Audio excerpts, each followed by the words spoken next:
There's a lateral ventricle in each hemisphere of the brain, and therefore there's a left lateral ventricle and a right lateral ventricle, each found in the respective side of the brain.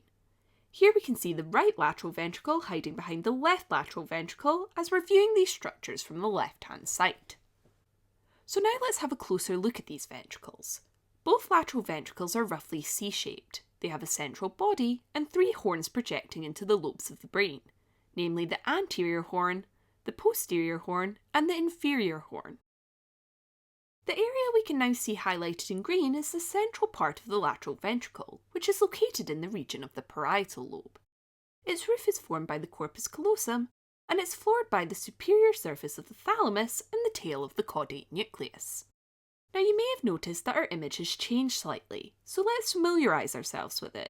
We're still viewing the ventricles from the left-hand side of the body, however we can now see the surrounding cerebrum. Let's move on to the 3 horns of the lateral ventricle, starting with the one we can see here, which is the anterior horn.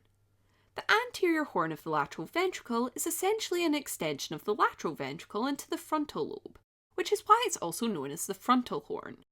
The frontal horns of each lateral ventricle are separated medially from each other by the septum pellucidum.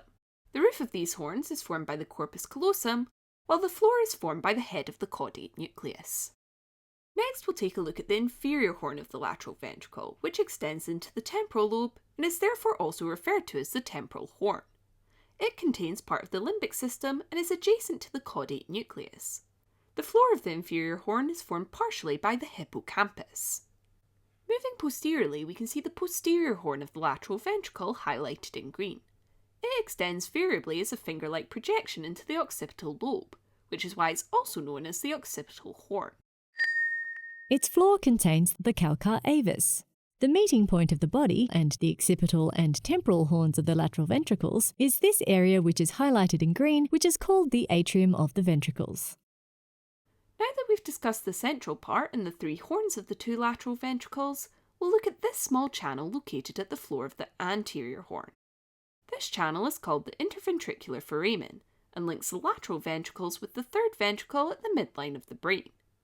The interventricular foramen is also well known as the foramen of Monro. If you found this quick anatomy or physiology video helpful, you'll enjoy our video tutorials even more. Click on the button and you'll see what I mean. We have hundreds of videos available to our premium members, not to mention all the fun quizzes, complete articles, and atlas sections to solidify your knowledge. Click on the button in the middle to watch the full-length video and master anatomy and physiology.